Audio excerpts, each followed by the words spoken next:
Bonsoir à tous, bienvenue à ce dernier webinaire de l'année pour le programme Demain s'invente aujourd'hui. Je suis très heureuse de vous retrouver ce soir. Je suis Nathalie Devineau, je travaille au service prévention d'Harmonie Mutuelle. Je suis accompagnée ce soir de ma collègue Élodie Baskov et de notre partenaire Accueil Yogi. Donc il y a Dan qui se chargera de la modération et il y a Eric qui posera toutes les questions à Frédéric, notre intervenant de ce soir, sur la dernière thématique de notre cycle de 3 webinaires, Vivre longtemps en bonne santé, le secret des zones bleues. Donc le thème de ce soir, c'est le dernier sur les liens sociaux et l'environnement. Voilà, donc ça viendra clore le chapitre après l'alimentation et l'activité physique que nous avons eue la semaine dernière. Voilà. Pour ce soir, donc, comme d'habitude, vos micros, vos caméras sont coupés, mais vous pouvez poser toutes vos questions dans l'onglet questions et faire vos remarques dans l'onglet chat qui se trouve en bas à droite de votre écran. Il y a également dans Apps un petit document qui est récapitulatif des idées principales qui seront évoquées ce soir. Voilà. Et vous aurez bien sûr le replay qui vous sera envoyé par mail directement à la fin de cette conférence. Voilà. Je vais maintenant céder la parole à Eric et Frédéric. C'est à vous. Très bonne soirée à tous. Merci Nathalie. Merci à tous et à toutes de nous regarder ce soir. Nous sommes donc ravis de vous accueillir avec Frédéric. Frédéric Serrière, bonsoir. Bonjour, bonsoir. Donc Frédéric, tu es consultant spécialisé sur les seniors, les 50 ans et plus. Alors aujourd'hui, avant on disait que c'était 60 ans, aujourd'hui 50 ans, enfin c'est un concept. J'hésite, comme j'ai 56 ans, je décale maintenant, je dirais que c'est 57 ans et plus. Hein. D'accord. C'est progressif. Très bien. Et tu es aussi éditeur du magazine en ligne Bien Vieillir Mag. Oui, donc en fait, Bien Vieillir Mag, c'est un site qui s'adresse aux plus de 45 ans et plus, qui sont convaincus par la prévention. Et l'idée, c'est de partir des études scientifiques, de les vulgariser et d'en écrire des articles qui sont facilement accessibles sur l'ensemble des sujets, notamment le lien social dont on va parler ce soir. Alors, pour ceux qui ne nous ont pas suivis sur les épisodes précédents, on va peut-être faire un petit focus, un petit rappel sur les zones bleues. Alors, les zones bleues, qu'est-ce que c'est? Ce sont des zones qu'on a identifiées à travers le monde dans lesquelles on a pu observer un taux inhabituellement élevé de personnes très âgées, de centenaires d'une part, mais pas que, des gens de 90 ans et plus, mais qui sont tous en bonne santé. Alors, donc ça, c'est ça un peu le paradoxe, c'est qu'on peut, finalement, ces zones viennent nous montrer qu'on peut vieillir et vivre longtemps et en bonne santé. Bien sûr, donc on parle bien sûr d'Okinawa, au Japon. On parle aussi du régime méditerranéen, ce fameux régime méditerranéen dont vous avez parlé lors du dernier webinaire. C'est en Sardaigne, c'est en Italie. Oui. Il y a aussi au Costa Rica, on en parlera aussi à Los Angeles. La communauté de Loma Linda. Oui. Et puis il y en a une qui est en train d'être créée de toutes pièces, parce que là, on parle des zones bleues qui ont été observées. On s'est aperçu qu'il y a des gens qui vivaient plus longtemps et on essaie de comprendre. Et Singapour est en train de créer une zone bleue, donc ils reprennent les principes dans des autres zones bleues, par des lois, par des législations, etc. Ils sont en train de créer une zone bleue à Singapour. Ah oui, donc on peut finalement créer une zone bleue de manière artificielle, d'une certaine manière. Ouais. Très bien. Voilà, donc on va essayer de comprendre en quoi ces zones bleues sont différentes et en quoi les gens qui habitent ces zones bleues ont un comportement. Et c'est justement cette idée du comportement et de l'environnement qu'on va étudier ce soir, et aussi de la partie lien social, en quoi ce lien social participe à vivre plus longtemps et en bonne santé. On va aborder cette thématique sous trois chapitres. Le premier qu'on a appelé sur un moment unique dans notre histoire. Et donc Frédéric, tu nous diras en quoi c'est un moment unique que nous sommes en train de vivre actuellement. Deuxième partie, comprendre l'importance du lien social, parce que le lien social, c'est un terme assez large, un peu flou, et en quoi il a un impact sur notre longévité. Puis enfin, on verra en quoi on peut créer son propre cercle. Comment faire concrètement? Voilà, comment faire concrètement, exactement, en quelque sorte, comment créer sa propre zone bleue. Alors, on rentre tout de suite dans le vif du sujet par une question toute simple. En quoi c'est un moment unique dans notre histoire, Frédéric? Alors, en fait, sur le site bienvieillirmag.com, en fait, moi, j'ai parcouru 1500 études avec l'intelligence artificielle, bien évidemment, 1500 à 2500 études. Et on voit que le nombre d'études sur le bien vieillir, ces 2 dernières années, ont explosé. Il y a de plus en plus de recherches, notamment sur l'alimentation, et le sommeil, l'activité physique. Donc, ça s'est démultiplié. Et parmi ces différentes études, il y a un axe qui est très important qui est en train d'apparaître, c'est que la génétique, contrairement à ce qu'on pensait que la génétique était très importante, sur bien vieillir, qu'on allait subir quelque part la génétique. Les études en ce moment sont en train de montrer que la génétique compte pour une part minoritaire par rapport au comportement dans une grande partie des maladies chroniques ou maladies liées au vieillissement. Autrement dit, nos comportements et notre environnement dans lequel on vit ont plus d'impact que la génétique. On verra plus en détail sur quel type de maladie. Oui, on a une slide d'ailleurs, c'est ça, hein, qui montre comment le comportement et l'environnement a une influence 8 fois plus importante que les gènes sur l'apparition d'un certain nombre de maladies. Alors, donc oui. en fait, c'est des très grosses études. Hein. Il y a une très grosse étude en Grande-Bretagne qui s'appelle Biobank. Hein, c'est sur 500 000 personnes. Ils suivent 500 000 personnes. Wow. C'est énorme. Et donc, cette étude, donc, ils se servent, il y a plusieurs chercheurs qui se servent de ce panel. Et cette étude, notamment, qui a servi à montrer que la génétique, notamment sur les maladies cardiovasculaires, comptait pour une part minoritaire. C'est ce qu'on voit, par exemple, on a la génétique explique pour environ 2% de risque de mourir prématurément, contrairement à 17% pour l'environnement. Oui. Et donc, enfin, oui, pour l'environnement. Oui, c'est ça. Donc, l'environnement a un impact beaucoup plus fort. L'environnement, c'est-à-dire, en fait, ce qu'on maîtrise quelque part a plus d'impact que ce que l'on ne maîtrise pas. Et ça, c'est... pour moi qui ai 57 ans, je trouve ça magnifique. Oui, c'est révolutionnaire. Oui, c'est vrai. Alors, rappelons aussi, parce qu'on parle de longévité, qu'est-ce que la longévité? Parce que, effectivement, on vit plus longtemps que par le passé, hein, que nos parents ou nos grands-parents. L'espérance de vie a augmenté. Mais il y a aussi cette notion d'espérance de vie en bonne santé, puisque c'est ça qui caractérise les zones bleues, c'est cette adéquation, le fait qu'à la fois on peut vieillir longtemps et en même temps rester en bonne santé. Oui, alors donc, quand on parle d'espérance de vie, quand on voit à la télévision, dans les médias, l'espérance de vie environ 80 ans, un peu moins pour les hommes et un peu plus pour les femmes, ça, il faut bien comprendre que c'est la moyenne des espérances de vie à l'âge de 0 ans. C'est quelqu'un, donc on fait la moyenne de tous ceux qui naissent en ce moment, donc en fait c'est la moyenne même de ceux qui sont la mortalité infantile, ceux qui ont des accidents, etc. Donc ça, en moyenne, dans les pays de l'Europe, c'est environ 80 ans, plus ou moins quelques années. Mais ce qui est important pour moi, celle-ci est donnée, mais ce qui est important pour moi, c'est l'espérance de vie à partir de 65 ans. C'est en fait, quand on arrive à 65 ans, ceux qui arrivent, bien sûr ceux qui ne sont pas décédés avant, combien d'années, en moyenne, on peut vivre en plus? Et l'espérance de vie de quelqu'un qui a 65 ans, c'est pratiquement 95 ans en moyenne. Aujourd'hui. Incroyable. D'accord, donc c'est vraiment ce phénomène qu'il faut regarder, d'accord? Mais par contre, donc ça c'est le point positif pour ceux qui aiment bien vivre plus longtemps. D'accord. Donc, je veux juste synthétiser pour être sûr de bien comprendre. C'est-à-dire que quelqu'un aujourd'hui, en 2025, qui atteint 65 ans… Voilà, il peut espérer vivre jusqu'à 95 ans. Avec des très grandes différences, on verra dans les comportements. Oui. Voilà. Mais le problème, c'est que l'espérance de vie en bonne santé, c'est-à-dire en fait sans problème de santé important et puis sans médicaments, c'est 65 ans et encore, ça s'est réduit ces dernières années. Donc, c'est-à-dire qu'en fait, le challenge en fait, de la prévention, bien sûr, c'est peut-être de vivre jusqu'à 100 ans, peut-être, mais surtout, c'est de décaler cet âge d'espérance de vie en bonne santé et de l'approcher à 80 ans. La Suède, par exemple, a une espérance de vie en bonne santé largement supérieure à celui de la France, par exemple. Voilà. Donc là, on parle de ce que l'on peut contrôler pour augmenter l'espérance de vie en bonne santé et arriver à 80 ans sans grosse difficulté, enfin sans problème important si on applique l'ensemble. Alors justement, rappelons peut-être quelques habitudes saines qui peuvent participer à cette longévité en bonne santé. Alors, on retrouve des grands classiques, des fondamentaux.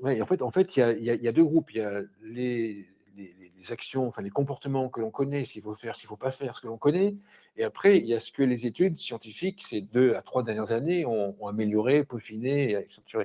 Bien évidemment, le premier point, c'est le tabac. On verra après, ça joue beaucoup dans beaucoup de maladies. Donc là, ce n'est pas une surprise. Ce n'est pas une surprise. L'activité physique, on sait qu'il faut en faire régulièrement, mais maintenant, les études, c'est pas l'objet de ce webinaire, mais les études scientifiques montrent ce qu'il faut faire comme activité physique, combien de temps il faut en faire, intensité, pas intensité, quel type de sport, et par rapport à tous les âges. Maintenant, les études scientifiques ont pratiquement tout montré à ce niveau-là. L'alimentation, au webinaire que vous avez traité la dernière fois, pareil, on sait maintenant à quelle heure il faut manger, ce qu'il faut manger, en quantité, l'alignement, enfin bref, on sait tout. La consommation d'alcool. Donc la consommation d'alcool, là, c'est un vrai sujet, Surtout en France. Mais surtout pour la France. Surtout pour la France. La consommation d'alcool, on se dit un verre de vin, c'est bon par jour, c'est bon pour la santé. Oui, moi j'en étais resté un peu à ce genre moi qui ne bois pas d'alcool. On parle du paradoxe français. Voilà, paradoxe français. Donc, on s'aperçoit que les études qui ont montré qu'un verre de vin, c'était bon, elles ont été un peu trafiquées. Il y a quelques données, oui, en bas à gauche, là, qui ont été un peu supprimées pour montrer qu'un verre de vin, c'est bon. Non, il y a des influences dès le premier verre. Voilà. Donc, quoi, c'est un verre par semaine plutôt? Moi, je ne bois pas d'alcool, donc je peux pas te dire. Ok. D'accord. Donc, voilà, peu d'alcool ou pas. Et puis, la notion du cerveau aussi, tout ce qui tourne autour des neurosciences. Voilà, donc ça apparu, effectivement, on s'aperçoit qu'en vieillissant, le nombre de neurones a tendance à diminuer, mais alors les gens se disent, oh là, c'est catastrophique. Non, ce qui est important, c'est les liaisons entre les neurones. Comme toujours, celui qui a un peu de nœuds, enfin, il a peut-être beaucoup de neurones, mais pas beaucoup de liaisons synapses entre les neurones. Donc en fait, plus on travaille, plus on réfléchit, plus on apprend une nouvelle langue, par exemple, plus on a interaction avec les autres, c'est le sujet de ce webinaire, plus en fait on crée de liaisons neuronales, la plasticité du cerveau en fait. Oui. Et plus on se protège notamment sur les maladies neurodégénératives comme Alzheimer. Alors justement, les maladies, il y a des facteurs qui vont influencer les facteurs comportementaux, et on a une slide qui va apparaître. Alors, il y avait 25 facteurs majeurs, mais on ne va peut-être pas tous les passer en revue, mais grosso modo, il y a des maladies qui sont davantage influencées par les gènes et d'autres qui sont davantage influencées par nos comportements. Voilà. Alors, donc, on va peut-être commencer par les comportements. Effectivement, on s'aperçoit, par exemple, une étude scientifique qui montre que les maladies cardiovasculaires, la génétique compte pour moins de 5%. Le reste, c'est comportement et environnement. C'est hallucinant. Donc, c'est essentiellement l'alimentation, le sport, etc. Et puis l'environnement, ce qu'on respire, entre parenthèses. Les AVC, pareil, c'est 6 ou 3%, je ne sais plus. Maladie respiratoire, donc on comprend, maladie du foie, du rein. Par contre, il y a d'autres parties où la génétique compte encore pour une part importante, mais là, moi, je pense qu'il faut faire une petite. Donc, il y a quoi? Il y a le cancer du sein. Alors, il y a le cancer du sein, la prostate, cancer colorectal, Alzheimer, les démences et tout ce qui est dégénérescence maculaire. Mais là, il faut faire attention. C'est en fait, là, on parle de maladies comme Alzheimer où on pense effectivement que la génétique compte comme importante. Maintenant, les études sont en train de s'orienter sur, OK, il y a par exemple 10%, moi, par exemple, ma famille, on a un gène pour la spondylarthrite, par exemple, moi, je ne l'ai pas. J'ai ce gène en question, mais il n'y a que 10% des gens qui ont ce gène en question qui déclenchent la maladie. D'accord. Et les études sont en train de chercher sur qu'est-ce qui déclenche le gène. Qu'est-ce qui active le gène? Qu'est-ce qui active, c'est le bon terme. Qu'est-ce qui active le gène, d'accord? Donc, on est en train de s'apercevoir que Alzheimer, peut-être si on en reparle dans 5 ans, Alzheimer sera peut-être dans la deuxième colonne. Parce qu'on s'aperçoit parmi une étude scientifique, alors je ne sais plus si c'est Columbia ou le MIT, qui montre que le simple fait d'avoir une bonne vision du vieillissement, en fait, de ne pas avoir peur du vieillissement, réduit par 49,9% les risques d'Alzheimer. Ah, incroyable. C'est hallucinant. Donc, en fait, ce que tu dis, c'est que si on a une vision de notre vieillesse et de l'avenir qui est positive, c'est ça.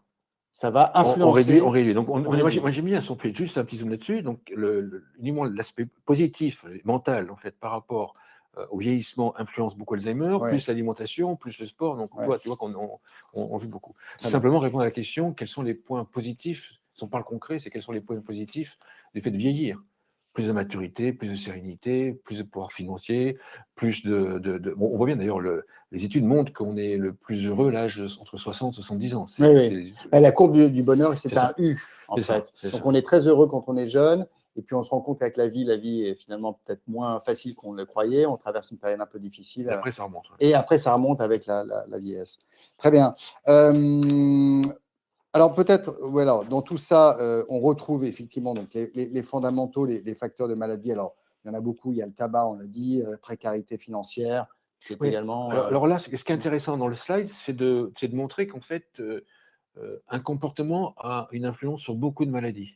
D'accord. C'est refait. Par exemple, le tabac, on pourrait penser que c'est que les poumons qui sont concernés. Oui. Ben non, il y a le poumon, les cœurs, il y a le risque d'AVC, le risque de cancer, l'arthrite. Enfin, même, par exemple, quand on parle de l'obésité, on peut même avoir l'arthrose dans les mains, par exemple. Donc c'est beaucoup plus vaste. Donc là, on a marqué, par exemple, la fatigue chronique. La fatigue chronique, ça influence 19 maladies. C'est le corps qui n'arrive pas à se reposer. Soit on fait trop de sport, soit on travaille trop, puis on n'arrive pas à se reposer. Par exemple, c'est le sommeil. Moi, par exemple, j'ai acheté une montre récemment pour pour mesurer, enfin on me l'a offert d'ailleurs, Ah oui, parenthèse. ouais. On me l'a offert pour mesurer le sommeil. Oui, En fait, je pensais dormir 8 heures. En fait, je dormais 5h50 en sommeil profond. ah oui, Et donc, on voit même dans les études, les Français, comme les Occidentaux, on dort moins que ce qu'il faudrait. oui, Il faudrait montrer entre 7 heures et 8 heures, ça dépend des personnes. ouais. On Mais est on dort plutôt moins. en deçà de 7 heures. Voilà, Hein. donc en fait, la fatigue engendre une inflammation de bas grade, Ouais. et donc en fait, Ouais. ça use le corps progressivement. Oui, D'accord. progressivement. Donc, Ouais, on sait bien. Le sommeil. Alors, ça, le sommeil, c'est un des piliers qu'on n'a pas évoqué, mais qu'on évoquera, on l'espère, l'année prochaine. L'activité physique aussi, hein, c'est un élément majeur, qu'on retrouve d'ailleurs dans les zones bleues. Mais dans les zones bleues, alors l'activité physique, entre parenthèses, enfin, parce que ce qu'on a pu voir, moi, ce que j'ai pu voir dans le documentaire de Dan Buettner sur Netflix, c'est que aucun de ces gens-là vont à la salle. bah oui, effectivement, en Sardaigne, il n'y avait pas de salle de sport. Voilà, voilà. Non, c'est pas tous les jeunes maintenant. Alors, mais en fait, ce qu'on les voit, on leur voit surtout, on les voit marcher, en fait. Et c'est ça, alors donc effectivement, on nous dit, mais attendez, à Okinawa, il n'y avait pas de salle de sport, vous ne voyez pas les grands-mères aller à la salle de sport. Non, c'est pas ça, c'est en fait, comme il y avait le lien social qui est très important, c'est pour ça que tout est lié en fait. Comme le lien social est très important et qu'il n'y avait pas la voiture, il y avait moins de moyens de locomotion, pour aller se rencontrer en Sardaigne, ils faisaient 10 km par jour pour aller se rencontrer. Donc l'activité, le sport, le nombre de pas, les 10 000 pas, ils les faisaient, hein, largement, oui, plus, largement. peut-être 20 000 pas par jour. Donc là, on voit bien que tout est lié. Le lien social, on verra après d'ailleurs, ça amène l'activité physique. Ouais. Ce qu'on appelle maintenant activité physique. Ouais. Effectivement, dans les zones bleues, l'activité physique n'apparaît pas en tant que telle. Alors justement, sur le lien social, on va finir cette première partie qui montre à quel point on vit une époque formidable finalement, puisqu'on a accès à toute cette information. On peut le dire d'ailleurs, la première génération à avoir accès. C'est ce que je dis, j'ai 57 ans, c'est génial. Parce qu'en fait, on sait maintenant que la génétique, on paraît minoritaire, qu'on peut contrôler. On sait ce qu'il faut faire pour réduire les risques maximum d'arriver à 80 ans en étant en bonne santé. Il y a, et on sait pratiquement dans les détails ce qu'il faut faire. Oui, oui, oui. Donc, on a tous les atouts. On a tous les atouts. Et alors que les générations plus anciennes n'avaient pas forcément l'information. Donc, il y a qu'à, comme on dit. Hein. Alors, justement, le lien social, c'est aussi un pilier de la longévité. On va aborder ça en deuxième partie, mais on peut peut-être rappeler cette statistique avant d'attaquer la deuxième partie. C'est que l'isolement social, par opposition au lien social, est quand même aussi, là aussi, un facteur de maladie, voire de mort, hein, puisque ça augmente de 75% le risque de décès. Alors ça aussi, on va l'expliquer dans la suite du webinaire, la raison, parce que ça pourrait paraître curieux. Ouais. L'alimentation, c'est tangible, le sport, on comprend, on bouge, etc. Oui. Pourquoi est-ce que le lien social a un lien aussi fort, et même très très fort, pour le bien vieillir? Donc on va le voir dans le détail. Il y a une explication pourquoi dans les médias ou dans les études. Quand on regarde par exemple en 2025, il doit y avoir à peu près 1500 études sur l'alimentation et le vieillissement. C'est énorme. Dans le monde, je parle dans le monde, et encore on ne sait pas tout. Quand on regarde dans les bases de données, sur l'activité physique, c'est un peu moins, mais sur le lien social, c'est moins de 100. Il y a eu beaucoup moins d'études, de recherches sur le lien social qu'il y en a actuellement sur l'alimentation. Donc, c'est un peu un angle mort, finalement. C'est un angle mort, donc en fait, on en parle moins. Il y a ça aussi. Et maintenant, on se pose même la question, on verra après, comment on classe le lien social, enfin un peu de teasing, comment on classe le lien social par rapport au reste. D'accord. Donc, le lien social, on s'aperçoit que c'est de plus en plus important, mais effectivement, il y a moins de sujets tangibles derrière. D'accord. Donc, il y a moins de financement. J'imagine que c'est ça, il y a moins de financement pour faire des études sur le sujet. Avant de finir cette première partie, et je ne sais pas si on a des questions, n'hésitez pas à nous poser vos questions dans le chat. Hein, on sera ravis d'y répondre au fil de l'eau. Qu'est-ce que tu réponds à une personne qui, arrivée à la retraite à 60 ans, grosso modo, et un peu plus maintenant, évidemment, dit, moi, c'est un peu trop tard, je n'ai pas fait ce qu'il fallait, je n'ai pas fait beaucoup d'activité physique, je ne mange pas très bien, j'ai pris un peu de poids, ma vie sociale est un peu terne. Alors là, les études sont catégoriques. Même si on commence très tardivement, il y a toujours un bénéfice. Bien évidemment, alors il ne faut pas non plus faire rêver complètement, bien évidemment, il y a des maladies comme le diabète, on parle de prédiabète, donc il y a une zone où on peut revenir en arrière et réparer, ne pas déclencher le diabète, bien évidemment. Il ne faut pas trop, tirer sur la mais il ne faut pas trop forcer le corps, bien évidemment. Mais il y a un bénéfice dans tous les secteurs. Par exemple, le muscle, on prend du muscle à n'importe quel âge. Si on fait faire du sport, la musculation à des personnes qui ont 80 ans, on gagne du muscle. Le muscle ne vieillit pas, on gagne.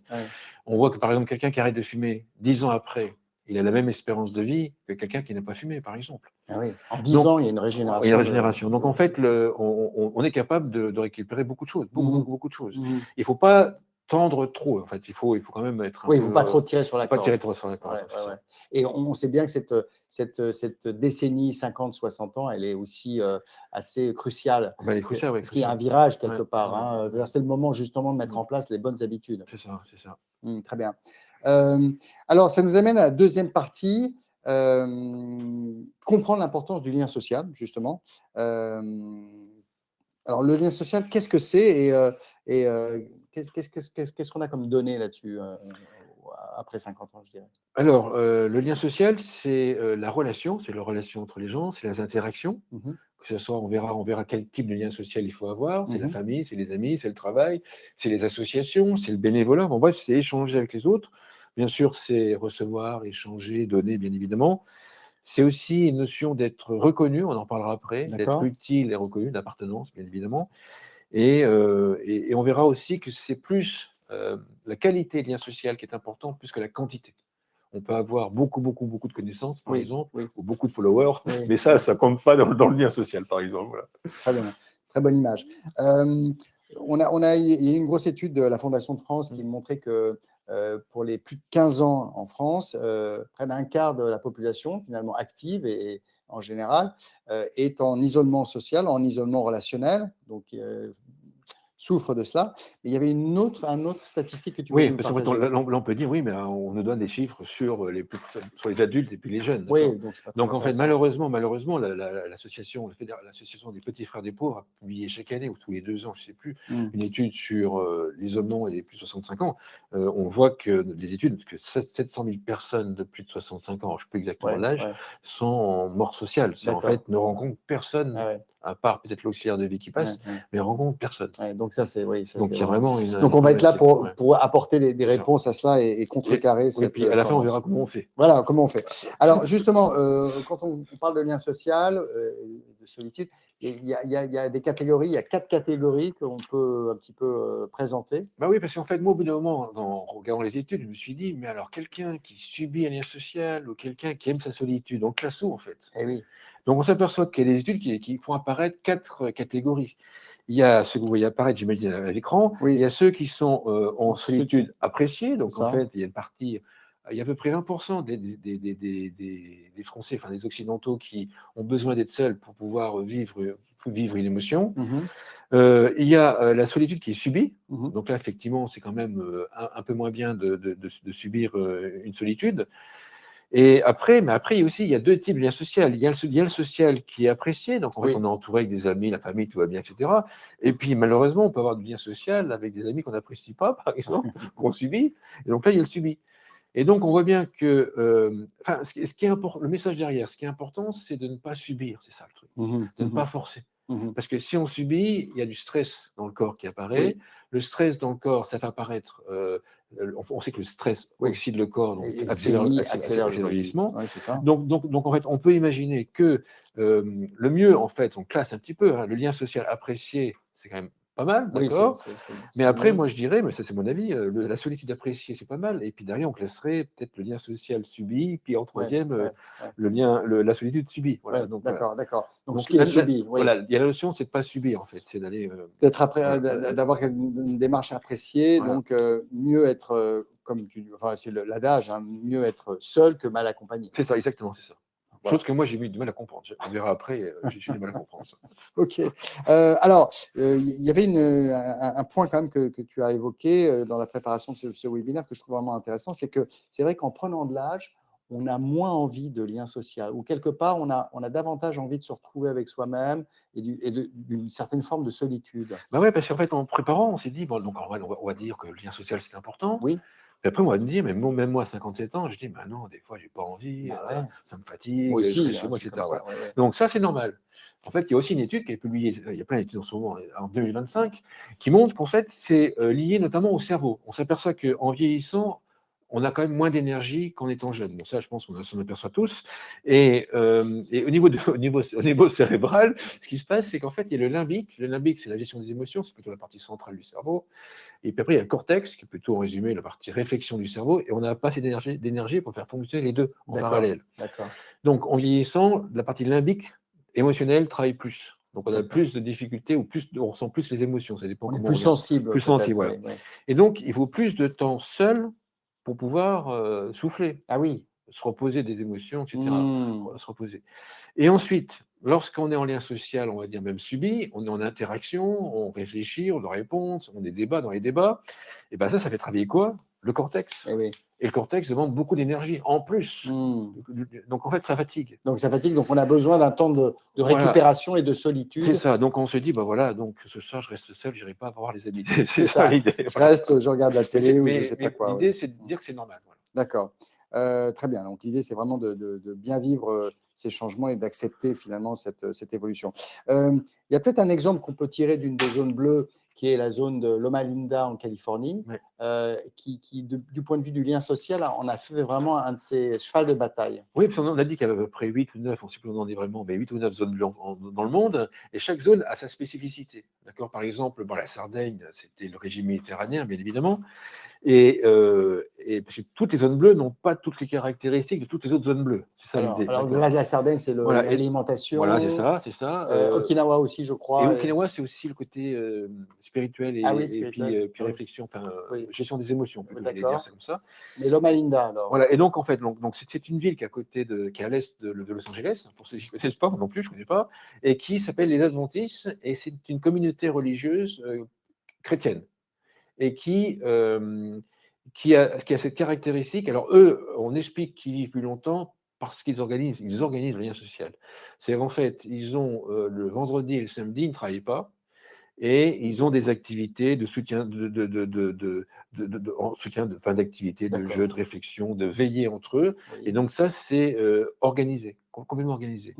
Et donc, on voit que dans cette communauté, c'est plutôt ça qui fait que ce n'est pas leur alimentation qui fait qu'ils vivent plus longtemps. En fait, c'est le lien social qui tire tout le reste. Qui tire tout le reste. Et donc, ils planifient finalement une vie sociale, c'est vraiment… c'est ça. Et donc, ça fait quoi? Ça fait, donc du soutien social, de la connexion émotionnelle, bien sûr, de la gestion du stress, puis le sentiment d'appartenance à une communauté. Oui, bien sûr. Très important, cette notion de communauté. Dan, je crois qu'on a une question. Oui, bonsoir Frédéric, bonsoir Eric. Je voulais juste rebondir parce qu'on a une question de Christophe qui est justement sur ce curseur. Est-ce qu'il y a une différence entre les liens sociaux dans des groupes et les interactions personnelles en nombre limité? La question, ça veut dire que est-ce qu'il faut plutôt des interactions one-to-one ou en groupe? C'est ça un peu la question.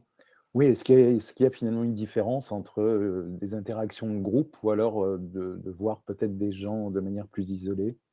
Ça, en fait, je n'ai pas vu d'études sur le sujet, mais par contre, on verra après, c'est la qualité du lien social. Alors, on peut imaginer quand même que si on est dans un groupe, on a plus d'interactions, donc le cerveau travaille plus, donc il y a plus de plasticité du cerveau qui se crée, peut-être, probablement, j'imagine. Il y a aussi que, peut-être aussi, alors je réfléchis à haute voix, peut-être que si, lorsqu'on côtoie toujours la même personne, oui. On va parler toujours des mêmes sujets, peut-être. Et donc, en fait, on va faire travailler les mêmes zones du cerveau. Et on va travailler il y aura moins de réflexion sur des sujets différents. C'est ça. Moins de challenge. Peut-être moins de challenge. Voilà. Mais il n'y a pas d'études pour l'instant qui ont montré, j'en ai pas vu, qui ont montré qu'il y avait une différence entre. Qui a étudié ça. Donc, c'est juste des suppositions. Mais effectivement, donc il faut, ce que tu sembles indiquer, c'est que ce qui prime, c'est la qualité. C'est la qualité. C'est la qualité, puis aussi la variété. Puis on verra après, c'est quand même, il faut quand même des interactions qui sont un peu challengeantes pour que ce soit efficace. D'accord. Oui, parce que on parle de communauté, etc., mais tout le monde n'a pas particulièrement envie de vivre en communauté. Oui, alors donc effectivement, non seulement on a moins envie. Puis là, ils m'ont dit, mais moi, j'ai jamais eu envie. Ben oui. Et donc, effectivement, on s'aperçoit qu'il y a environ, en psychologie, dans les études, on voit qu'il y a environ 20% des personnes qui ont besoin d'être seules pour ressentir leurs émotions. En fait, c'est ça le truc. C'est 20%. Donc, en fait, c'est des personnes qui sont plutôt solitaires. Voilà, qu'on va passer 4, peut-être, j'en sais rien, mais plus de temps seul en étant accompagné. Et d'ailleurs, c'est très important pour. Voilà. Donc, effectivement, le message là, c'est qu'en fait, il ne faut pas que ça soit du lien social Forcé. voilà, d'accord. Tout comme on voit que si on mange très correctement pour le bien vieillir et puis qu'on se force à manger des brocolis puis on n'aime pas ça, etc., ça génère du stress et le stress va lutter contre Oui. le bénéfice qu'on voulait avoir, d'accord. C'est ça. Donc là, c'est pareil. L'idée, c'est de ne pas de le faire quand on a envie de le faire aussi. Voilà. Très bien. On a d'ailleurs, alors on a préparé 2-3 slides là qu'on voudrait juste vous partager, qui montrent un petit peu en quoi donc les liens sociaux forts réduisent la mortalité donc de 50%. C'est la première slide là qui apparaît. Frédéric, si tu veux commenter. Deuxième, alors, voilà, oui, donc c'est des chiffres énormes. Et on peut même se poser la question, parce que comme c'était un sujet qui a été étudié en dernier par rapport à l'alimentation et par rapport à l'activité physique, et puis moins étudié, la question qu'on va répondre à la fin, c'est comment est-ce qu'on positionne le lien social en termes d'importance. On sait que pour l'instant, les études montrent que l'alimentation compte plus que l'activité physique. D'accord. Beaucoup plus. Et en fait, s'il y avait à choisir, moi je fais les deux, mais s'il y avait à choisir, il ferait mieux pas faire d'activité physique et bien manger plutôt que l'inverse. On est plutôt là.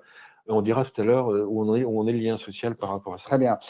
Par ailleurs, on voit aussi que les personnes socialement actives dorment mieux. Oui, il y a ceci. Et un sommeil paradoxal. C'est en fait le sommeil profond, le sommeil réparateur. C'est vraiment c'est énorme. Ouais, c'est énorme. Et enfin, que les personnes qui sont aussi actives socialement ont 25% de risque en moins de développer une maladie neurodégénérative. Ouais. Alors ça, moi, j'explique par le fait que lorsqu'on est en interaction, lorsqu'on est dans un débat, on doit écouter la personne, essayer de comprendre ce qu'elle nous dit, rebondir. Si on n'est pas d'accord, on rebondit. Si c'est sur un sujet qu'on ne connaît pas, on va l'apprendre. Et on voit bien que ça fait travailler des zones différentes, ce qu'on disait tout à l'heure. Dans les synapses, ça fait travailler des zones différentes du cerveau. Et on voit bien que plus on fait travailler des zones différentes du cerveau, si on apprend une autre langue, par exemple, on travaille d'autres zones du cerveau, et on voit bien que ces personnes-là on retarde ou n'ont pas Alzheimer. En fait. Il y a un risque, réduit le risque d'avoir Alzheimer. Ouais. Donc le lien, pour moi, il est expliqué à ce niveau-là. Il n'y a rien de miraculeux, il est expliqué là. Très bien, très bien. Alors, à la question pourquoi les liens sociaux nous protègent, donc tu as répondu en partie, c'est-à-dire que le soutien social réduit le stress. Voilà. Alors, oui, c'est intéressant parce qu'en fait, c'est comme tout est lié, le lien social pousse le reste. Enfin, plutôt comme ça, pousse le reste. D'accord. C'est-à-dire, en fait, donc, effectivement, le stress, quand on est en interaction avec les autres, on a moins le temps de se morfondre seul. Tout le monde l'a vécu. C'est ça. Pour aller voir les gens, pour aller voir des amis dans un bar, il faut marcher. Il faut même en ville, ça nécessite. Ouais, donc on fait son nombre de pas assez rapidement. À Paris, on fait beaucoup de nombre de pas. Oui, on marche beaucoup, c'est vrai. Beaucoup. Après, il y a aussi le bien-être psychologique, c'est-à-dire qu'en fait, on fait partie d'un groupe. Et dans la communauté à l'est de Los Angeles, l'appartenance, en fait, l'identité, c'est qui suis-je, en fait. Je fais partie du groupe. Et d'ailleurs, on voit que lorsque l'on propose des produits d'aménagement du domicile aux personnes âgées, plus âgées, on s'aperçoit qu'effectivement, derrière, d'accord, c'est pour rester chez soi, mais derrière, c'est pour faire partie de la famille et continuer à recevoir ses amis. Ah oui. Donc, c'est l'identité d'appartenance à la famille qui est derrière. Donc, c'est une notion très importante. Bien évidemment, plus on va avoir de gens, d'amis différents, et après on verra comment trouver le nombre de personnes qui nous correspondent, etc., plus on va manger différemment. Parce qu'on ne va pas manger. Si on mange chez soi seul, on peut avoir tendance à manger toujours la même chose. En tout cas, on voit très bien qu'on réduit la variété de l'alimentation en vieillissant. Quand on fréquente d'autres personnes, on mange plus varié, par exemple. Donc, ne serait-ce que ça, etc. Très bien. Stimule le cerveau au sang, on l'a dit. L'attention, la mémoire, effectivement. Il faut simplement, peut-être, moi j'ai du mal avec les prénoms, mais il faut se forcer à retenir des prénoms des gens qu'on rencontre. Donc, ça fait travailler le cerveau. Moi, par exemple, à titre personnel, je me rends compte que quand je quitte la ville et que j'ai moins d'interactions en vivant à la campagne, mon activité mentale, cognitive, baisse un peu. J'ai moins et en revenant aussi en ville, le fait d'avoir davantage d'interactions me stimule davantage et j'ai l'impression d'être, entre guillemets, plus intelligent. D'ailleurs, on le voit, ceux qui prennent leur retraite tôt ou qui ont pris leur retraite tôt, en fait, il y a une incidence sur la santé parce qu'il y a moins d'interaction. D'accord. d'interaction. Alors, Dan, je crois qu'on a une nouvelle question. Alors, on a 2 questions autour des réseaux sociaux. Je vais essayer de les compiler en une seule. Catherine qui vous demande si les réseaux sociaux ont, selon vous, un impact négatif sur le lien social. Et Aurore qui nous demande est-ce que c'est un potentiellement une bonne solution à un facteur de stress. Le réseau social. Oui, les réseaux sociaux. Alors là, je vais être un peu. Moi, je vais dire ce que je pense par rapport à ce que j'ai lu, mais je suis toujours un peu délicat à répondre comme ça parce que j'aime bien me baser sur des études scientifiques. Oui. Parce que sinon, on va dire que c'est la personne du coin qui a répondu. Pour moi, en fait, c'est pas les réseaux sociaux qui posent problème, c'est la manière dont on les utilise et la fréquence dont on les utilise. C'est en fait, effectivement, mais moi, ça me fait que j'en utilise un en ce moment. Je me laisse piéger 1 heure après, encore je suis dessus, j'ai perdu 1 heure. Là. Ouais. Donc, effectivement, si c'est de dire, voilà, j'ai perdu 1 heure, 1 heure que j'aurais pu passer avec des amis, là, effectivement, il y a un lien. Là, je suis d'accord. Ouais. Mais en tant que tel, pour moi, non, sauf si on parle de l'aspect neurologique de dopamine qui est déclenché. Là, ce n'est pas le sujet d'aujourd'hui. Mais sinon, non, pour moi, il n'y a pas de... après, le stress, je ne sais pas. Sur les réseaux sociaux, je ne sais pas dire si le stress. En fait, ce qu'on voit quand même, si on fait une petite parenthèse, mais on est un peu hors sujet, c'est que les réseaux sociaux, c'est lorsqu'on scrolle, c'est en fait lorsque vous balayez votre écran pour faire passer TikTok ou autre, Instagram, etc., à la story ou le truc suivant. En fait, ça arrive à la dépression des gens parce que ça développe des shoots de dopamine dans le cerveau. Donc, en fait, ils alternent, c'est vicieux, ils alternent une shoot de dopamine, un truc un peu négatif, donc frustration, donc un peu peur, un truc qui ne nous intéresse pas, frustration, donc on cherche un deuxième shoot de dopamine. Voilà. Et au bout d'un moment, on s'aperçoit qu'effectivement, ceux qui sont comme ça, notamment les jeunes vont voir le problème, c'est qu'ils sont moins attentifs, ils sont plus accros à la dopamine, donc on se satisfait moins de plaisir simple. Oui. C'est un peu comme une drogue, il en faut toujours plus. Et derrière, on voit que ça amène la dépression, bien évidemment. Donc, c'est pas forcément en lien avec le sujet d'aujourd'hui, mais on voit ce phénomène-là qui arrive. Donc, c'est quand même une qualité d'un point de vue social qui est de moindre qualité. Enfin, pour moi, ça. Oui, le sujet dont on parle aujourd'hui, lien social, c'est le lien social. C'est pas scroller. C'est pas liker un post, bien évidemment. Alors oui, et on ne veut surtout pas parler de l'intelligence artificielle qui, là aussi, vient apporter une nouvelle dimension à tout cela. Mais oui, si on pourrait dire, parce que moi, je fais mon développement personnel avec ChatGPT. D'accord. Je mets à la place d'un thérapeute et j'y vais comme ça. D'accord. Effectivement, plus tard, on peut se poser la question de ce que ça va donner. Oui. D'accord. Donc, mais bon, voilà, non, là, on parle de lien social physique. Physique, oui. Et puis, on voit bien que dans le lien social physique, il y a tout un ensemble de messages et de choses qui se passent. Ne serait-ce que le lien, le contact émotionnel qu'on sentira beaucoup moins à travers les écrans. Bien sûr. Les écrans qui font écran, justement, à une relation peut-être plus sincère. Très bien. Alors, ça nous amène finalement à la troisième partie qui est probablement la plus intéressante de ce webinaire, Frédéric. On va voir. C'est comment passer à la pratique, comment finalement créer, en fait, en quelque sorte, sa propre zone bleue relationnelle. Alors là, je vais parler un peu de moi pour commencer. C'est qu'en fait, quand j'étais jeune, enfant, je dois avoir 5 ans à peu près, j'ai été refusé. J'avais un groupe d'amis et j'ai été exclu du groupe d'amis. Et donc ça m'a mis une difficulté à rentrer dans les groupes, à aller voir les gens, ça m'a bloqué. Et après, j'ai eu une difficulté. Alors ça, après, j'ai une peur de la solitude très très forte. Mais la peur de la solitude a duré jusqu'au Covid. Vous imaginez le truc. Voilà. Et donc en fait, à force de réfléchir en psychologie, etc., je me suis dit, voilà, comment il faut faire. Donc là, je parcourais en fait les différents points tel que si c'était à recommencer, comment est-ce que je ferais. Oui. Le premier point par rapport à mon histoire, c'est quand le Covid est arrivé, je me suis dit, bon, ok, c'est fini, il faut que tu travailles là-dessus. C'est maintenant ou jamais. Et donc, on s'aperçoit que lorsqu'on ne traite pas correctement sa solitude, lorsqu'on n'est pas à l'aise avec le fait d'être seul, lorsqu'on est en contact de personnes, il va y avoir une faille, en fait. Il va y avoir une faille et la relation ne sera pas équilibrée. C'est en fait, on va avoir peur du rejet, d'être exclu du groupe, ça c'est ma peur. Ou certains vont avoir peur de l'abandon, par exemple. Oui, c'est ça. Et donc, en fait, si on n'a pas géré ça, on va rentrer en interaction avec les personnes et on va faire attention à ce qu'on dit, à la manière dont on le dit. Donc, il n'y aura pas l'authenticité. Et l'authenticité ne sera pas là. Et quand les gens nous sentent authentiques, ils disent, alors lui, il est authentique, l'authenticité, ça attire, en fait. Bien sûr. Ça attire, parce que tout le monde voudrait, entre guillemets, inconsciemment être authentique. Donc, quand on rencontre quelqu'un d'authentique, on se dit, bah, alors lui, c'est génial, on va aller le voir. Ouais. Donc, la première chose que moi j'ai faite, c'est, si c'était à recommencer, je recommencerai par là, c'est d'apprécier la solitude. Alors maintenant, on va me dire comment on fait. Et comment Voilà. on fait? Donc, non, on ne va pas faire 15 ans de thérapie. L'idée, c'est donc, moi, comment j'ai fait, et c'est ce que je fais quand développement personnel, c'est qu'en fait, je prends une feuille de papier et je marque quels sont les points positifs dans la solitude. En quoi est-ce que la solitude est géniale? Je crois que j'avais marqué ça, moi, à l'époque. Donc, bien sûr, le Frédéric, il marque la question, c'est marquer la question, mais la réponse, il n'y avait rien. C'était vide. Ouais. Voilà. Et au bout d'un moment, ça vient. On est plus mature, on peut réfléchir, on peut souffler, on peut lire, on peut apprendre des choses, on peut méditer, on peut reprendre des études, mais on peut pas reprendre des études lorsqu'il y a un brouhaha autour de soi. Enfin, c'est difficile. Oui. Et donc, au bout d'un moment, lorsque vous répondez à la question qu'est-ce qui est bien dans la solitude ou qu'est-ce qui est génial dans la solitude, c'est encore mieux, au bout d'un moment, lorsque vous arrivez à 10, 15 points, vous avez débloqué la solitude.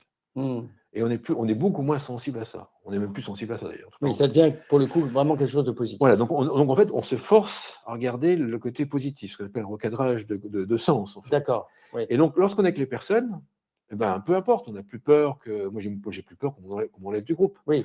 Maintenant, j'estime que si on me fait exclure du groupe, c'est une bonne chose parce que le groupe a jugé que je n'étais pas la bonne personne, pour eux. Voilà. Et donc, inversement, ce groupe n'était pas le bon groupe pour toi. Et inversement, donc, et donc en fait, ceux qui m'ont exclu, je me suis dit, quand j'étais petit, maintenant je me dis, bah, c'est quelque part, ils ont bien fait parce que j'étais pas dans leur groupe. C'est ça. Voilà. Et alors qu'un truc, moi, je ne voyais pas. Et justement, comme j'avais peur de la solitude, je voulais absolument rentrer dans le groupe. Et tout est lié, en fait. Très donc, bien. le premier point, c'est la solitude. Voilà. Apprécier sa solitude. Alors, deuxième point, tu nous parles des croyances limitantes. Alors ça, c'est un peu plus, on va dire, ça demande un peu plus de réflexion que répondre à une seule question. C'est qu'on s'aperçoit qu'il y a des personnes qui vont dire, moi par exemple, j'ai 57 ans, j'ai changé de salle de sport et je suis dans une salle de sport qui est très jeune en fait. La moyenne d'âge, c'est peut-être 25 ans, 30 ans, c'est très très jeune. Alors, il me vous voit, je le prends un peu mal. Et donc, donc, en fait, il y avait la peur de ne pas être à l'aise avec les jeunes ne veulent pas être entre vieux, ne veulent pas être avec un vieux de mon âge, etc. etc. Donc ça, c'est ce qu'on appelle la croyance. C'est en fait, dès qu'on a une croyance du style la société est agiste, on n'aime pas les vieux, les jeunes vont me trouver ridicule. Ça n'intéresse pas les jeunes. Je n'ai rien à apprendre aux jeunes. Toutes ces croyances-là, qui sont fausses en fait. Hein. Bien sûr, il y a des gens qui ne veulent pas, mais il y a d'autres qui veulent. Il faut les repérer. L'idée, c'est de les repérer, de réfléchir sur ces croyances en question. Et supposons qu'on ait une croyance du style les jeunes n'aiment pas les jeunes n'aiment pas les plus âgés, par exemple. C'est une croyance comme ça. Généralement, c'est inconscient. Hein. L'idée, c'est de poser la question, de lister les jeunes, en fait, au contraire, qui apprécient d'être avec les plus âgés. Enfin, il y a plein de jeunes qui voudraient avoir l'expérience qu'on a pour leur travail, pour leur métier, pour apprendre un sport, etc. Là, quand on va avoir un coach, on va pas avoir un coach, on va avoir un coach qui a de l'expérience. Voilà. Donc, l'idée, c'est de débranler ces croyances, donc les repérer et les ébranler, parce que sinon, si on a la croyance du style la salle de sport, c'est que pour les jeunes, puis on va se moquer de moi parce que je n'arriverai pas à faire mes séries. En fait, quand on y va, on est quand même sacrément stressé, quoi. Et on n'est pas à l'aise. Et on n'y va pas, d'ailleurs. Et on peut ne pas y aller. Donc, l'idée, c'est de repérer ces croyances. Donc, ça demande un peu plus de réflexion et de voir celles qui sont négatives, puis de les ébranler par des contre-exemples. C'est ça l'idée. Donc, c'est le verre à moitié plein plutôt que… Très bien. C'est ça, exactement, c'est ça. Troisième point que tu as identifié comme une des solutions pratiques, c'est sélectionner son entourage avec soin. Avec soin, oui. Alors ça, c'est là. On va venir après comment on faisait. Voilà. Donc, on s'aperçoit que l'étude scientifique, psychologique ont montré qu'on était à peu près, on avait à peu près le caractère moyen des 5 personnes qui nous entourent le plus, qu'on fréquente le plus. Donc, bien évidemment, si on est entouré des personnes qui sont aigries, pas faciles à vivre, etc., donc on arrive chez eux et puis ils nous disent ça va pas, on rentre chez soi, on a un peu le bourdon. Hein. Voilà, donc l'idée, c'est de se poser la question quelles sont les 5 personnes qui nous côtoient le plus, qu'on côtoie le plus, voilà. Et puis peut-être, c'est un peu brutal ce que je vais dire, mais en changer, en mettre d'autres, etc. Et se poser la question qu'est-ce qu'on veut dans la vie, qu'est-ce qui est important pour nous dans la vie, et quels sont les types de personnes qu'on voudrait rencontrer. D'accord? Certains jeunes font ça dans le travail, par exemple, pour choper une compétence, pour acquérir une compétence, Oui. Ils sont autour de personnes Qui ont cette compétence, notamment dans la communication, par exemple. Donc l'idée, en fait, c'est de bien évidemment, si l'objectif, c'est comme moi, mon objectif, moi, c'est 85 ans en bonne santé. C'est ça mon truc. D'accord. Donc l'idée, effectivement, si dans mes 5 personnes, il y a des gens qui mangent fast food tous les jours, je risque de ne pas y arriver, en fait. Voilà. Aussi, les gens qui fument, je ne vais pas y arriver non plus. Ouais. Donc, ça demande de savoir ce que l'on veut, ce qui est important pour nous. Bon, ce n'est pas forcément l'objectif de tout le monde, ça s'entend bien. Bien sûr. Et de choisir les 5 personnes qui vont nous permettre d'y arriver, en fait. Donc, c'est un peu artificiel, certains diront, mais moi, je trouve que c'est quand même très, très, très, très important. Oui. Non, mais choisir finalement et de se dire, parce qu'on a généralement plus de 4 ou 5 personnes autour de nous, donc d'essayer de passer davantage de temps avec des gens que l'on considère positifs. C'est ça, ou cohérents avec nos valeurs. Ou cohérents avec nos valeurs, me paraît une décision intéressante. Alors c'est pour ça qu'il y a un ordre dans la logique de l'explication de ce soir. C'est-à-dire qu'en fait, bien évidemment, si la solitude n'est pas gérée et si on se dit, voilà, je vais avoir du mal à rencontrer d'autres personnes, c'est beaucoup de gens ont la croyance là, c'est impossible de rencontrer d'autres personnes.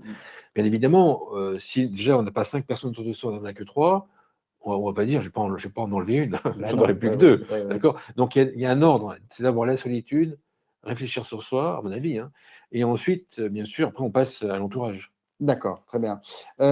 Autre point que tu as identifié également comme un point saillant et essentiel, c'est notre capacité à écouter l'autre et à le comprendre sans jugement. Alors ça, c'est génial, parce qu'en fait, imaginez, en fait, l'idée, c'est de partir du principe que tout le monde a raison depuis son propre point de vue. Déjà ça, il faut l'accepter. C'est en fait, tout le monde a raison de par son propre point de vue, quel que soit le sujet. Alors, des fois, c'est un peu difficile. Oui, mais tout le monde a une part de vérité. Comme disait le proverbe dit, la vérité a plusieurs visages. C'est ça, c'est exactement ça. Et donc l'idée, c'est de se dire, voilà, quand moi je rencontre quelqu'un qui a, ça demande un peu de réflexion quand même, lorsque tu rencontres quelqu'un qui n'est pas du tout, avec lequel je ne suis pas du tout d'accord, maintenant je ne me braque plus, je ne donne pas mon avis. Je ne cherche pas à le juger. Voilà, j'essaye d'ajouter son avis au mien et d'avoir 2 avis sur le même sujet. C'est ça mon truc. Et donc je réfléchis à la cohérence de son avis. Et si on fait ça, la personne, elle va pouvoir se livrer, elle va se sentir comprise comme pratiquement jamais, d'accord ? Et c'est un peu l'idée, par exemple, un exemple. Si par exemple on a un enfant, et puis que l'enfant me dit « Maman, j'ai peur de prendre le métro », par exemple. La plupart des parents, on dit quoi ? On dit « Bah non, ma fille, mon fils, mon gamin, il ne faut pas avoir peur. » Et là, c'est pas bon ça, l'enfant il dit qu'il a peur. Donc moi, quand quelqu'un me dit « J'ai peur », je dis oui, mais moi aussi, dans ces circonstances-là, j'ai peur. Je peux avoir peur, oui. Je peux avoir peur. C'est normal. C'est normal. Et là, si vous faites ça à une personne qui vous dit qu'elle a peur et que ce serait la première personne à vous dire ça, en fait. Oui, en tout cas, c'est relativement rare. C'est très rare. Voilà. Et donc là, la personne va se sentir concernée. Elle va appréciée, comprise, mais comme à un niveau pas possible. Et là, en fait, on crée des connexions qui sont très, très fortes. Donc, ça reste assez simple. C'est écouter l'autre, comprendre que sa vision est aussi valable que la nôtre, même si on n'est pas d'accord, en tout cas cohérent avec son propre point de vue, d'accord ? Et puis, et accepter. Et quand un ami qui vous appelle, tiens, j'ai peur de ça, ou je crains ça, machin, etc., d'ailleurs, il ne le dira pas comme ça, en fait, il va se sentir très compris. Très bien. Oui, ça me fait penser à cette phrase de Marivaux, du romancier français du XVIIe, qui disait « Écouter, c'est déjà répondre ». Donc, c'est cette capacité d'écouter qui est aussi essentielle. C'est ça. Et comme tu me disais ça avant le webinaire, qu'on a 2 oreilles et une seule bouche. Voilà, donc c'est pour écouter 2 fois plus, c'est ça le concept. Très bien. Alors, un autre concept original aussi que je trouve original, que tu avais identifié, c'est le fait d'aider l'autre à obtenir ce qu'il veut. Alors ça, oui, on monte en grade. On monte en grade. Là, on va avoir un diplôme bac plus quelque chose. Donc, l'idée, en fait, c'est Dale Carnegie, qui l'écrit dans un livre qui s'appelle « Comment se faire des amis ». Je crois que c'est ça le titre. C'est « Comment se faire des amis ». Donc, il a plusieurs chapitres. Il y a un chapitre sur… il y a un bouquin, il y a un livre sur comment se faire des amis. Et dans un des chapitres, il explique la chose suivante. C'est qu'effectivement, non seulement comprendre la personne, pas la juger et accepter ce qu'elle dit, et puis être en sympathie ou en empathie, je ne sais plus le terme des deux, mais en tout cas au moins en sympathie avec la personne. Et le mieux du mieux, c'est d'aider la personne à obtenir ce qu'elle veut. C'est écouter le désir de la personne, ce qu'elle veut dans sa vie, et l'aider, alors pas faire à sa place, hein, mais l'aider à obtenir ce que la personne veut. Là, effectivement, alors si vous faites tout ça, la personne va se sentir. Un exemple peut-être. Ben, un exemple, si la personne me dit, tiens, je voudrais apprendre une nouvelle langue, par exemple, mais je ne sais pas quelles études faire, d'accord? Donc, hop, moi, je retiens ça. Et puis, si par hasard, alors des fois, je cherche, hein, des fois, je cherche, mais si par hasard, je tombe sur des études assez simples, ou comment financer des études Oui. pour apprendre une nouvelle langue, par exemple, ben, je lui envoie. Oui. Et là, il va dire, ah, il a pensé à moi, Ouais, ah, il m'a sympa. écouté. Ouais, donc, Ou alors j'enregistre ce que la personne m'a dit largement avant, et je rebondis sur le sujet. Pareil. Mais sur l'axe, sur ce que la personne veut le plus, en fait. Et là, effectivement, la personne se sent comprise, aidée. Oui. Et là, ça crée un lien très fort. Par contre, effectivement, il va y avoir une petite frustration quand même, c'est qu'on fait ça, mais il ne faut pas forcément s'attendre à le retour. Oui. Parce qu'on n'aura pas tout suivi ce webinaire, par exemple, d'accord, par exemple. Donc voilà, des fois c'est un peu frustrant parce qu'on aide la personne, on la comprend parfaitement, et puis elle le comprend. Et il n'y a pas de retour. Oui. Non, mais ça, il faut que ce soit une certaine forme gratuite, en fait, désintéressée. Renvoyer l'ascenseur, tout simplement, sans espérer quelque chose en retour. Avant-dernier point, avoir un ami très social. Alors sociable, plutôt, très sociable. Ça, c'est ce que je fais à la salle de sport. Ouais. En plus, avec les jeunes, j'ai un peu de mal. Donc, en fait, j'ai un ami en fait, qui est très, très sociable par rapport à son caractère psychologique. Enfin, lui, il va avoir toutes les nanas, tous les garçons, enfin, il va avoir tout le monde. D'accord. Et donc, moi, à ce niveau-là, moi, j'y arrive pas. Là, je suis au taquet, ma capacité. Donc, en fait, ce que je fais, c'est que je le suis.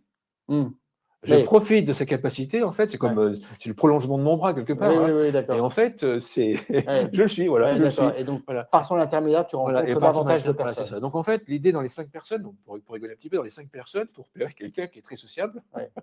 Et comme ça, après, on va rencontrer plein d'amis. Voilà. Bien sûr. Bon, ça nous amène au dernier point qui, en fait, en résumé, c'est créer en quelque sorte sa zone bleue. Voilà, alors ça. Ouais, effectivement. Alors là, c'est le. Ça, c'est le nec plus ultra, mais. Moi, j'en suis pas là. Hein. C'est-à-dire, en fait, l'idée, c'est de. Effectivement, c'est de. Celui qui a, je ne sais plus le nom, celui qui a développé qui a conçu Ah oui, Dan Burtner. Ouais, j'arrive jamais à prononcer le nom. Oui, le type qui a étudié les zones bleues. Maintenant, lui, il est en train de faire des zones bleues virtuelles, virtuelles, dans le sens qu'en fait, il regroupe plus au niveau géographique des personnes. En fait, il y a des personnes qui sont dans le même move, en fait. C'est même pas géographiquement une communauté. L'idée, c'est de s'entourer de personnes qui ont la même. Donc, c'est une communauté virtuelle. Ça rejoint un peu un réseau social, mais ce serait un réseau social. Quand même, il faut quand même qu'on se rencontre quand même. Hein. Ah oui, quand même. Il faut quand même qu'on se rencontre. Mais l'idée, c'est que autant rencontrer, si on aime les échecs, on va rencontrer les gens qui sont dans les échecs, d'accord. Si l'idée, comme moi, c'est d'être en bonne santé à 85 ans, l'idée, c'est de rencontrer des gens dans le même. Voilà, donc ça, c'est un peu plus difficile quand même. Oui, bien sûr. Très bien. Écoute, c'est très concret tout ça. Donc, justement, on vous invite du coup à réfléchir à une personne autour de vous que vous pourriez approcher et mettre en place tous ces bons conseils. Justement, est-ce qu'on a des questions alors, sur cette troisième partie peut-être ou pas? Non, Dan? Pas de questions. Pas de questions. Alors, ça nous amène sur la conclusion. Tout le monde est en train de réfléchir sur ces Voilà, tout le monde réfléchit. Je suis une moyenne des 5 personnes que je côtoie. Alors, c'est sûr que ça pose question. Alors, pour conclure, donc on a vu que oui, les zones bleues existent, elles sont inspirantes, mais qu'elles ne sont pas finalement le fruit de quelque chose de statique, mais bien quelque chose d'engagé, intentionnel. Les gens font attention à ce qu'ils mangent, ils sont actifs, ils créent du lien social. Enfin, tout ça est très dynamique. Oui, et puis à entretenir, parce qu'on voit que la zone bleue d'Okinawa est en train de disparaître, par exemple. Ah oui. À cause de la malbouffe qui est là-bas au Japon qui est arrivée. Ah oui. Donc en fait, c'est toujours quelque chose qu'on entretient, qu'il faut entretenir. Oui, c'est pas acquis, on est bien d'accord. Oui, donc la science, tu le disais, confirme que la génétique n'est pas tout. Ça, exactement. Ça c'est. On vous rendez compte, en 2025, il y a encore 5 ans, on n'avait pas ces données. C'est-à-dire, en fait, on peut contrôler une grande majorité des maladies, réduire les risques à minimum des minimums Ouais. des maladies chroniques. Ouais, fantastique. Et oui, le lien social est fondamental, n'est pas un accessoire, mais bien un des piliers. Voilà, donc le petit teasing qu'on a fait tout à l'heure, pour Oui. savoir où on Alors oui, positionne le justement, lien comment on social. place Voilà. le lien social en Voilà. termes Donc, d'importance. Donc on est en train de s'apercevoir que le lien social arriverait en premier, Ah bon? avant l'alimentation. C'est la C'est pas folie, vrai. c'est la folie. Hein. Incroyable. Donc en fait, jusqu'à présent, c'était plutôt le lien social. Après, il faut tout faire. Hein. Je conseille de tout faire, mais Donc en premier, il y avait avant, il y avait plutôt l'alimentation l'alimentation et l'activité physique, d'accord, et le sommeil ou pas? et le sommeil en dessous. Ouais. Maintenant, on s'aperçoit que le lien social, ça dépend des études. En tout cas, il serait premier ou deuxième. Ah, il remonte. Il remonte. Voilà. Mais c'est parce que, en fait, pour moi, c'est parce que le lien social, vous avez compris, il amène tout derrière. En fait. On mange mieux, on rencontre des gens, moins de stress, on dort mieux, on l'a dit, on marche, etc. Ouais. Donc tout est lié, en fait. Ouais. Donc il tire en fait. Ouais. Très bien. Alors justement, si on voulait faire trois choses à retenir, trois essentiels à retenir, Frédéric. Bah, c'est cultiver du lien social. Hein. C'est-à-dire, en fait, dès ce soir, on liste les 5 amis, les 5 personnes qu'on côtoie le plus. Bien sûr, c'est être actif, mais aussi actif dans nos relations. C'est en fait, c'est actif. En fait, c'est écouter. C'est pas vraiment être actif. Hein. Écouter, c'est quand même plus facile que de tenir un débat. Hein. Oui. Donc en fait, c'est être actif et surtout, c'est au moment où on le veut. C'est ça. C'est pas se forcer. Parce qu'on s'aperçoit que tout ce qui fait son bien vieillir, on se force, c'est contre-productif, même pour le corps. Donc l'idée, c'est le lien social, oui, mais quand on est en forme, quand on a envie et quand on le veut. Voilà. Très bien. Même s'il faut un peu se pousser quand même. D'accord. Et donc, et peut-être passer à l'action. Commencer par lister les 5 personnes que l'on voudrait. Ça marche. Dont une qui est très sociable. C'est ça, voilà, c'est ça. Le fameux, ce que j'appelle un connectateur, qui va connecter comme ça pas mal de personnes. Bon, ben, ça nous amène à la fin de cette rencontre, de ce webinaire sur le lien social. Alors, on voulait partager avec vous des petites ressources bibliographiques. La série sur Netflix, on vous en a parlé, de Dan Buettner, qui vraiment vous invite, pour ceux qui ont Netflix, à regarder. C'est très instructif. Donc, c'est sur les zones bleues. Hein. Et ce sur les zones bleues. Hein. Donc, il nous emmène visiter toutes ces zones bleues à travers le monde. C'est un vrai voyage et on apprend plein de choses. Voilà. Et puis, Frédéric, tu voulais donc rappeler ce livre. Donc, le livre, moi, ce livre m'a beaucoup servi. Hein. C'est Comment se faire des amis de Dale Carnegie. Donc, Carnegie, c'est un coach très connu aux USA, d'accord. Ouais.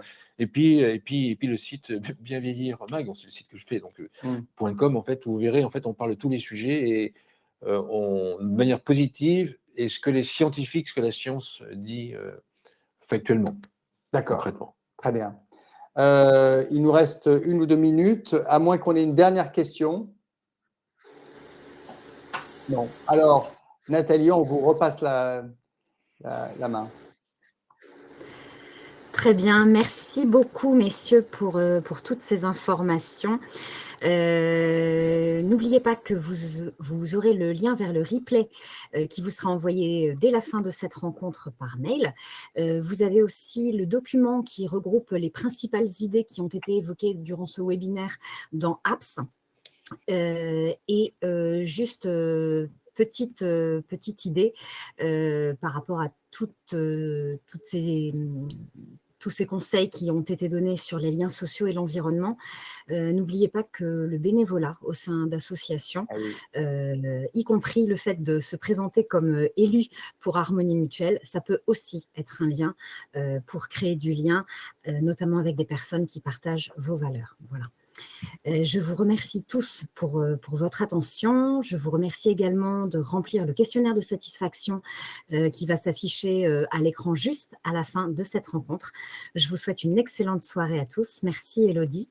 Merci messieurs d'Aka Yogi. Et on se retrouve très rapidement pour d'autres webinaires. Il y en a une demain à 12h30 sur comment se défendre pour les femmes qui peuvent malheureusement subir des agressions physiques. Voilà, c'est demain à 12h30. N'oubliez pas de vous inscrire sur Lifestorm. Merci à tous. Très bonne fin de soirée. Au revoir.